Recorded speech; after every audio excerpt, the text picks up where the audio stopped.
Yo, what's up, man? It's Diallo Paul. I'm here with another reaction video. This one is basically, what is it? The top 10 facts supporting why dating is a disaster right now. That's basically, and it's from a creator called Wheat Waffles. That's kind of crazy.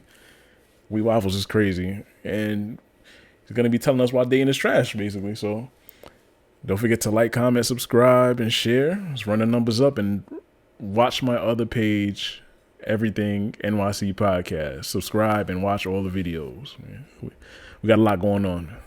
All right, so let's get into it then.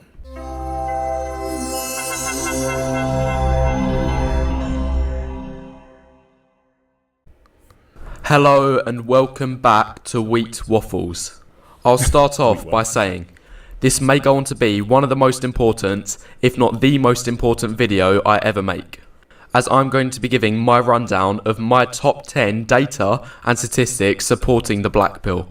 The things brought up in this video are going to be nothing more but simple, cold, hard, brutal and undeniable facts, Let's hear it. showing for men in current dating markets their success is almost entirely determined by their looks and genetics. And guys, the last thing I'm going to say before I start the video is ideally you should be memorizing almost all, if not all of these things. In fact, once the video's finished, here's what I want you to do. Shut off your computer and bring out a notepad or phone, whatever, and do your best to list as many of these 10 things as you possibly can. Jeez. You should be able to memorize at least 7 or 8 of them. This is a minimum. 7 or 8 things as a minimum. And being honest guys, if you manage to write down less than 7, you may as well have not watched the video.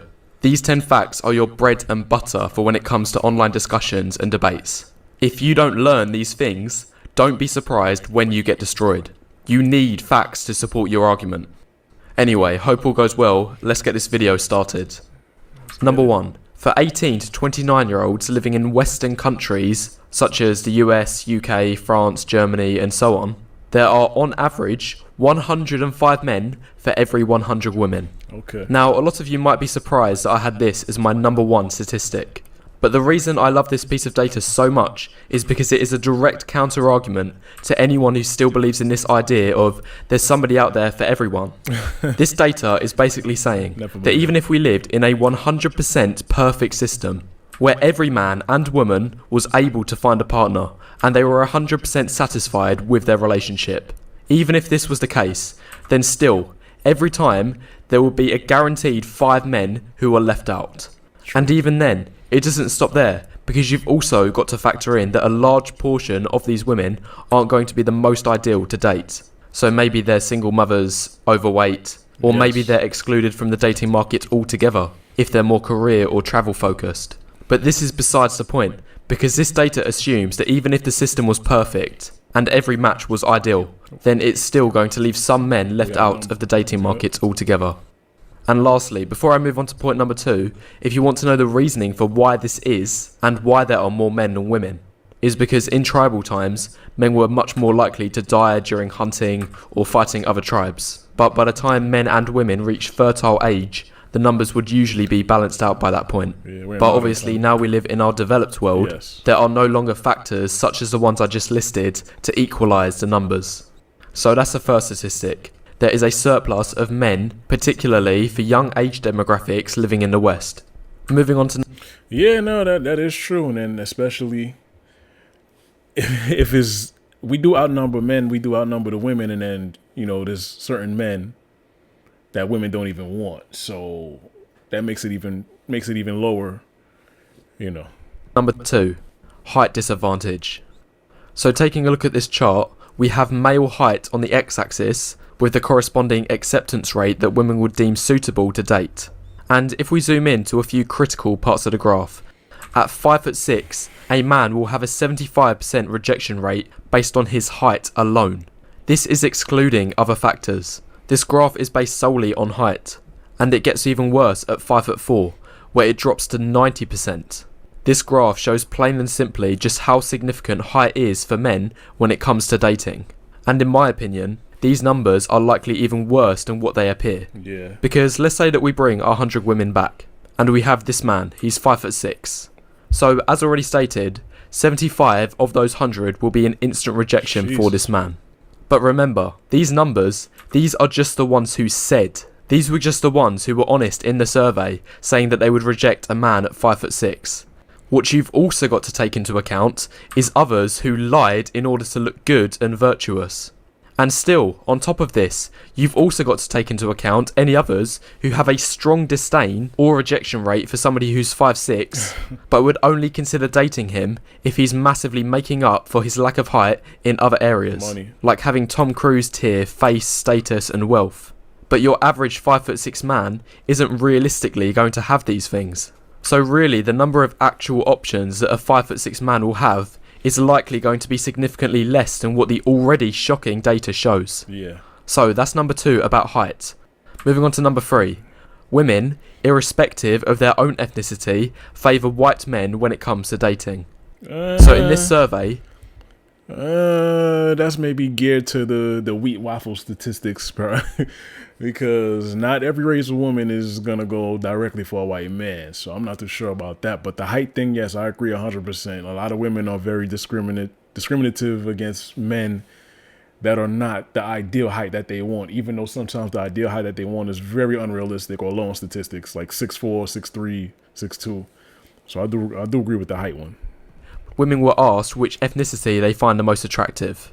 I'll start by showing you this. This is what the data would look like if your ethnicity had nothing to do with your dating life. If people were colourblind, as it's now commonly said, there'd be a completely even playing field, each sitting at 20%.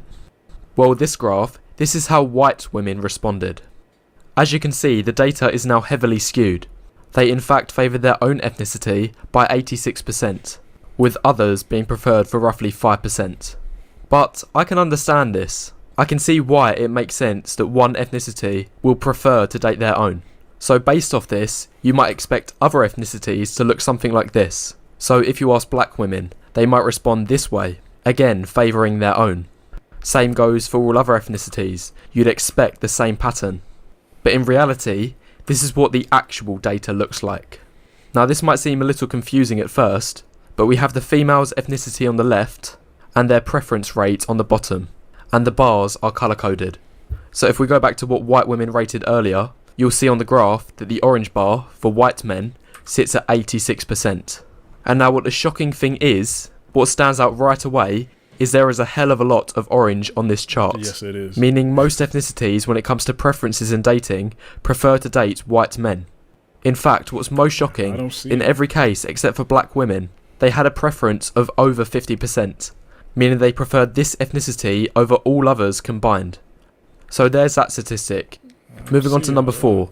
A staggering 95% of Tinder likes go to just the top 50% of men. This shows 2 things. Number 1, hypergamy. It shows the vast majority of women, even those of lesser attractiveness, only have eyes for the top 50%. And secondly, it also shows the significant amount of looks discrimination that men face when it comes to dating. So if you're in that bottom 50% of men, which, for a man selected at random, will be a coin flip, then you're competing for that last 5%. This shows how severely the odds can be stacked against you, almost entirely based on your looks. If you've watched a lot of my content, you will know this is one of my favourite statistics to use. It's a great one to have at hand and can be used in many points of discussion. Next. That is true, and it's sad because on social media, dating apps, everything is superficial. Everything's based on looks. So you could be the ultimate man character-wise, credential-wise, personality-wise, lifestyle-wise, but if you 5'6", like Mr. Waffles just said, women ain't checking for you, man. So now that's gonna lead to you lying or like exaggerating, embellishing just to make yourself seem more than what you really are, and then they see you in person and they see you as lying, and then that could lead to a whole world of hurt after that. So that is true. It's sad, man. Everything's so superficial, but it's a new generation we live in, man. It's number 5. Looks is the biggest indicator of a man's dating success. So if we take a look at this graph, on the left we have various attributes that make you attractive. So looks, personality, money. On the right, we have the rating of how strong each of these factors is for when it comes to a relationship initiation. And it's scored from -1 to 1. So the closer to 1 a factor is, the more weight it carries. And if it's below 0, it's undesirable. It actually makes your situation worse. So let's fill in the table. We'll start with what it's like for women. And the result should be fairly obvious. So obviously looks came in first. Everyone knows that men care about a woman's looks. Facts. And is a hugely significant factor for when a man is determining the suitability of a potential partner. So no surprises there. Personality came second and money came third. Now let's see what the picture looks like for men. Now on first guess, you might be expecting looks to carry much less weight, as most people assume that women care more about these kind of things when looking for a partner, a man's resources or his confidence and humour. But in reality, this data shows when it comes to dating, looks is just as important, if not slightly more important for men than it is for women. Okay, with looks carrying a strength correlation of 0.46 for men, which is 0.03 higher than it is for women. And again, a man's personality and money came in second and third. So that's the first 5. And I think these are the most important. And they should be really easy to remember. Because you've got one about demographics, and then you've got 3 to do with your appearance, split up into looks, ethnicity and height, and then you have 1 more to show its significance in dating. Anyway, that's the first 5. Make sure you like the video and leave any thoughts you have in the comments below so far, as it helps the YouTube algorithm. The next 5 are going to be a little bit more nuanced and have a wider perspective. Number 6, the halo effect. Okay. So if we have a look at this graph here, this is women rating a man's looks and personality out of 5. And notice how there is a very strong positive correlation. This is due to the halo effect, which is where people are more likely to attribute positive personality traits to somebody they already find attractive, such as being kind, funny and honest. Meanwhile, they'll likely attribute undesirable personality traits to somebody they find unattractive. Number 7, women understate the importance of looks. So if we take a look at this graph, this is women rating men. And on the left is how important women said certain characteristics were, such as looks, personality and money. And on the right is how important they actually were, so how likely they were to lead to a real relationship. And what's most striking about this graph is the difference between how the stated importance to the actual importance is almost completely reversed. So if we zoom into the data, women said that the order looked like this, that personality was first, then money second, and looks third. But in women don't care about personality unless you look good and or have money. Never believe that. Whenever a woman says, oh, it's personality, that means you have to look good and have personality. Do not believe it. Reality, the actual importance was looks first by a huge margin all the way up here, then personality second, then money third. I think money second. Meanwhile, for number 8, when we compare this to men, they are much more honest on the importance of looks. Yes, we are. So again, here's the graph for men rating women this time. And notice how they said that looks and personality were both highly important. Like obviously personality was top, but there isn't much difference, and they're more or less tied for first. Then money is at the bottom in third. Now although not perfect, it's a lot more accurate compared to the woman's graph.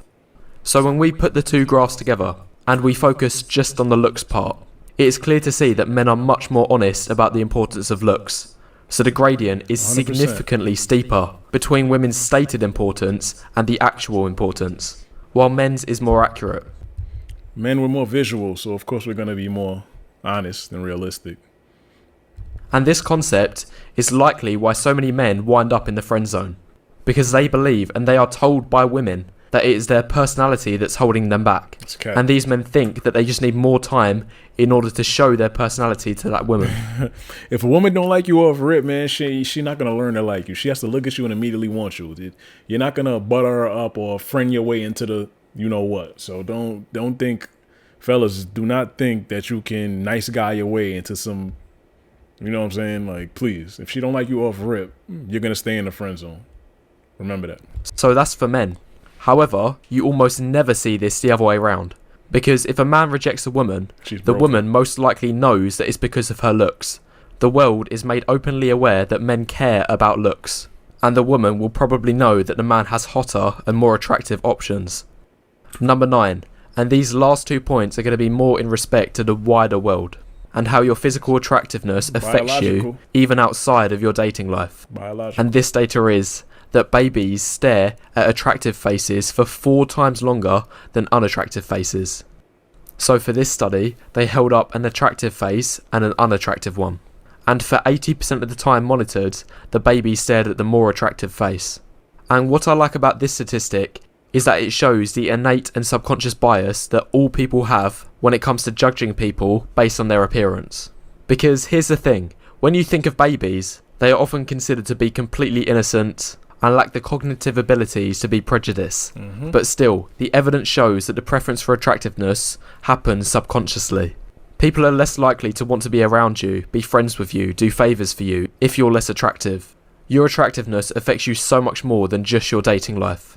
And this brings me into my last piece of data. Affects your whole life. A man is over 6 times more likely to become a CEO at 6 foot or over. Really? So these are my calculations. The Fortune 500, which is the 500 biggest companies in the US, the male CEOs have an average age of 59 years old. And 58% of the CEOs are over 6 foot. But unbelievably, just 9% of 59-year-olds are over 6 foot. So when you punch the numbers in, simply being over 6 foot gives a 6.4 times multiplicative advantage over sub 6 foot men. This concretely shows that your height is very closely linked to your status. You're more likely to be considered a leader if you're taller, get promoted at your job, be put in more powerful positions. So again, just like your face, your height as a man affects you so much more than just your dating life. Anyway, these are my top 10 pieces of data. And as I said at the beginning, it is crucial that you learn these off by heart. They're all in simple categories, so they should be easy to remember. Anyway, if you really enjoyed this video, be sure to press the like button and leave any thoughts you have in the comments below, as it helps the YouTube algorithm. Hello and welcome. I mean, I could agree with some things, but the CEO, I know a lot of short CEOs that run companies, and a lot of Hollywood actors and rappers and entertainers, they're very small. they're very short. So that one could be 50-50. Maybe athletes could be a little taller, basketball players, but I know a lot of small people that run a lot of things and are very important in society. So I'm not too sure about that. But the thing about the babies, that is true, because babies, everything is biological. Good-looking people, being good-looking is objective. It's not subjective. So even a baby could tell. So if you're good-looking, they're going to stare at you a little bit longer. And if you're ugly, they might start crying. I'm to be honest, man. But yeah, I agree with most of the things that he says. And it definitely, I don't know how accurate this could be, because I'm pretty sure when they were taking these surveys or whatever, there was probably a lot of women lying because they didn't want to look bad. But on average, basically, some of the things he was saying could be true. Yeah, man. But what do y'all think about this, man? How do you feel? Does this boost your confidence? If anything is going wrong, do you feel like you have to work on anything or fix anything? Can't really change your height, but you could make more money and work on your personality. Like I said, if a woman looks at you and she doesn't like you off rip, you're not going to be able to get that woman genuinely. That's why a lot of divorces happen, because a lot of women had enough and they're really not attracted to you and they just end up leaving you. Just got to be realistic with yourself. So what do y'all think, man? Leave a like, comment, subscribe, and share the video. And don't forget to follow my other page, Everything NYC Podcast. Appreciate the love, man. Thank you. God bless you.